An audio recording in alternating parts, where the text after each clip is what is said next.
कफ के गुण में चरक ने 1/61 में बताया है, गुरु शीतम मृदु स्निग्ध मधुर स्थिर पिच्छलाह श्लेष्मणः प्रशमम यान्ति विपरीतय गुणैः गुणाः। मतलब श्लेष्मा जो है, कफ जो है, गुरु होगा, शीत होगा, मृदु होगा, सॉफ्ट होगा, कोल्ड होगा, भारी होगा, स्निग्ध होगा, स्नेह युक्त होगा, मधुर होगा, स्थिर होगा, न फैलने वाला होगा, पिच्छिल होगा, चिपचिपा होगा, श्लेष्मण है। ये श्लेष्मण माने ये श्लेष्मा के गुण हैं।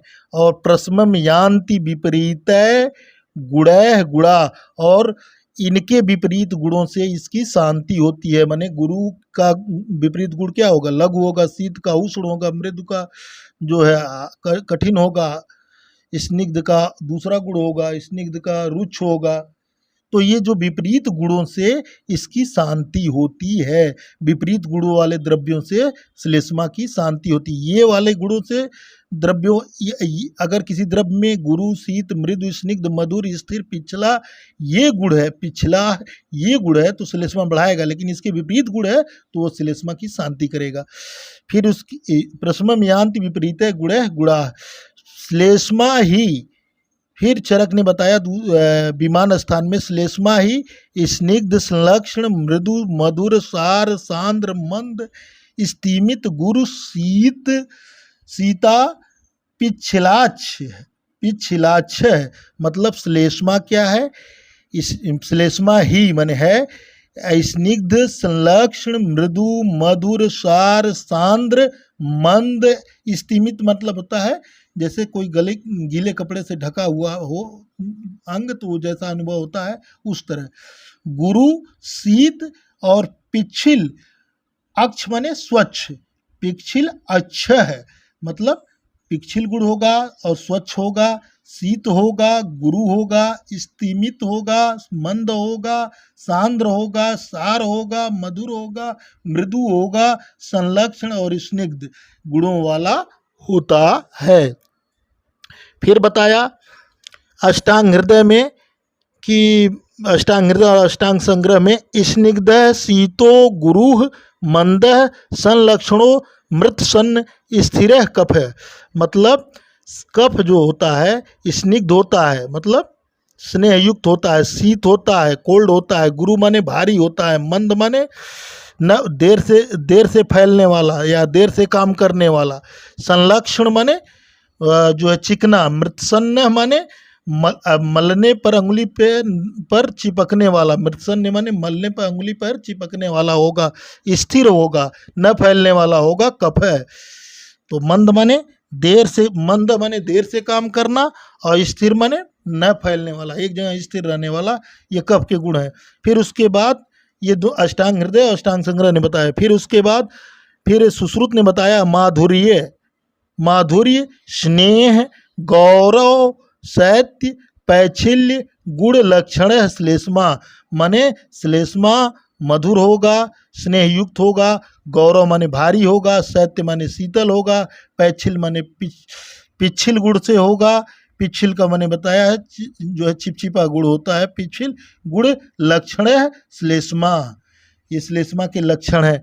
फिर सुश्रुत 21/15 में बताया कि श्लेष्मा श्वेतो गुरु स्निग्ध पिच्छिल शीत एवच मधुरस्त अविदग्ध स्यात् विदग्धो लवण स्मृत है। मतलब श्लेष्मा श्वेत माने वाइट, गुरु श्वेतो माने श्वेत होगा, गुरु माने भारी होगा, स्निग्ध माने स्नेह युक्त होगा, पिच्छिल माने चिपचिपा होगा, शीत माने कोल्ड गुण वाला होगा, एवच और जो है मधुरस्त अविदग्ध स्यात्,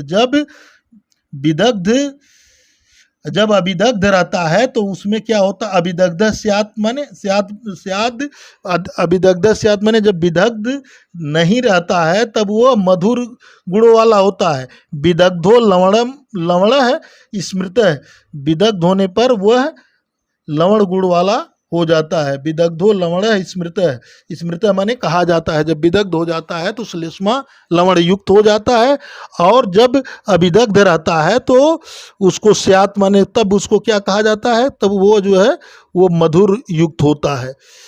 कफ, फिर उसके बाद सारंगधर ने बताया कफ है स्निग्धो गुरु श्वेत पिछले शीतल स तथा, माने कफ जो है स्निग्ध होगा, गुरु होगा, श्वेत माने श्वेत होगा, पिछिल माने चिपचिपा, शीतल होगा, स तथा। तो कफ स्निग्ध माने स्नेह युक्त होगा, गुरु होगा भारी होगा, श्वेत होगा पिछिल होगा, चिपचिपा युक्त होगा, शीतल होगा, स तथा।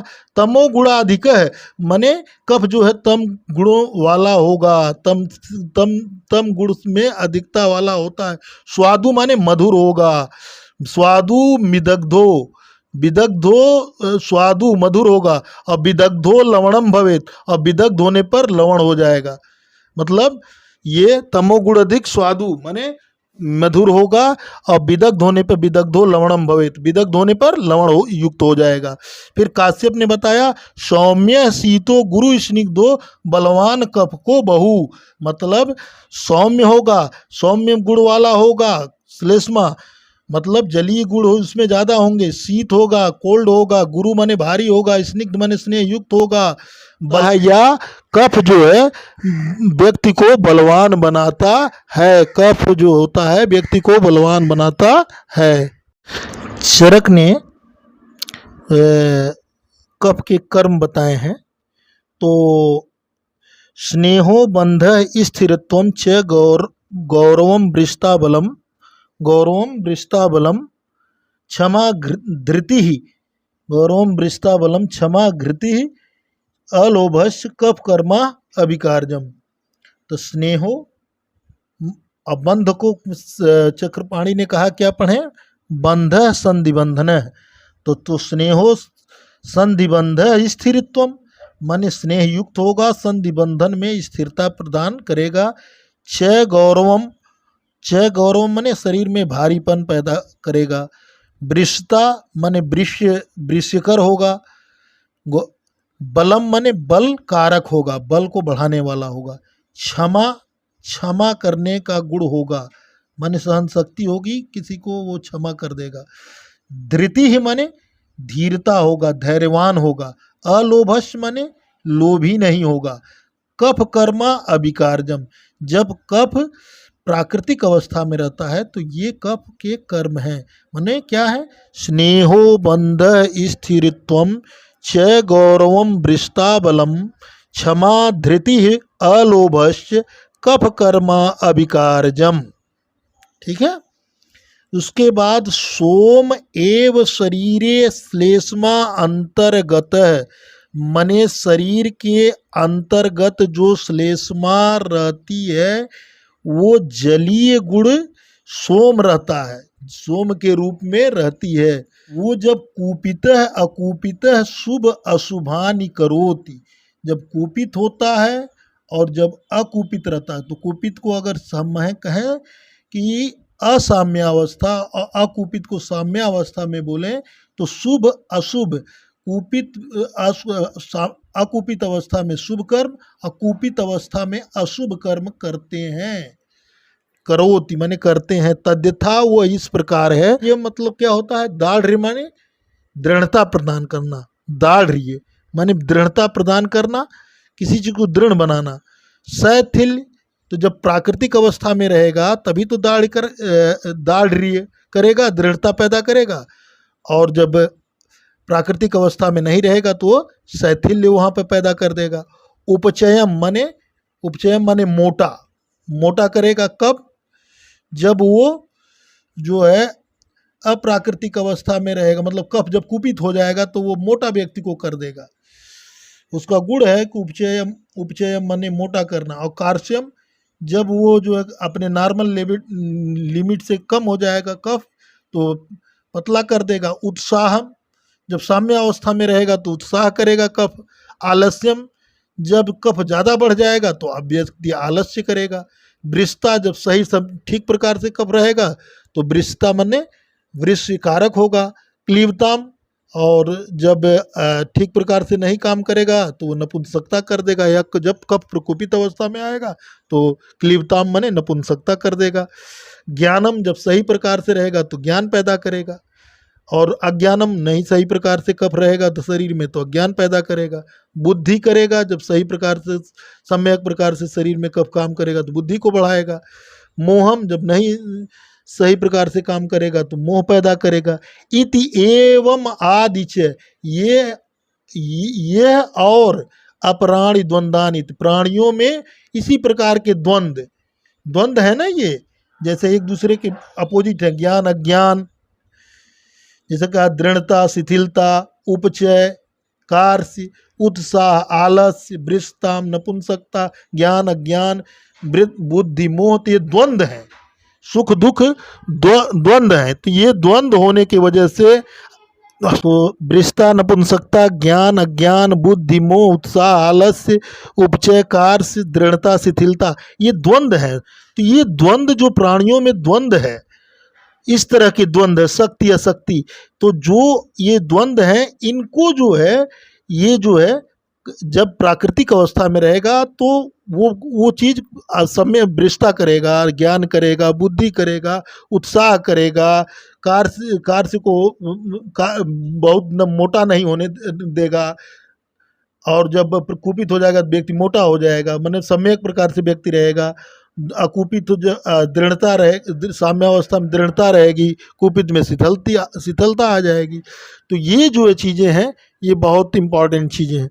एक श्लोक चरक, ये चरक ने बताया, ये है चरक 12/2 का है सब, और चरक ने एक श्लोक और बताया है, बहुत इंपॉर्टेंट है पीजी पॉइंट ऑफ व्यू से, इसमें से कहीं न कहीं एक आध चीज़ें पूछ ही ली जाता है। वायु को भगवान कहा है, संसार कहा है, प्रभव का भी नाम दिया, अव्यय भी बोला है जो नाश रहित होता, भूता नाम भावकर बोला गया है, भूता नाम अभावकर बोला गया है, सुख असुखयो विधाता बोला गया है, सुख असुखयो विधाता भी बोला गया है, वायु को मृत्यु बोला गया है, यम बोला गया है, नियंता बोला गया है, प्रजापति बोला गया है, अदिति बोला गया है, विश्वकर्मा बोला गया है, विश्वरूप बोला गया है, सर्वज्ञ बोला गया है, सर्वतंत्राणाम विधाता बोला गया है, भगवान बोला गया है, अणु बोला गया है, विभु बोला गया है, विष्णु बोला गया है, क्रांतालोकानाम ये बोला गया है चरक 12/8 में। तो इतने, और जब हम वायु के पढ़ रहे थे तो और भी जो है गुण बताए गए हैं, तो सबसे ज़्यादा वायु के पर्याय हैं, ये ध्यान रखिएगा।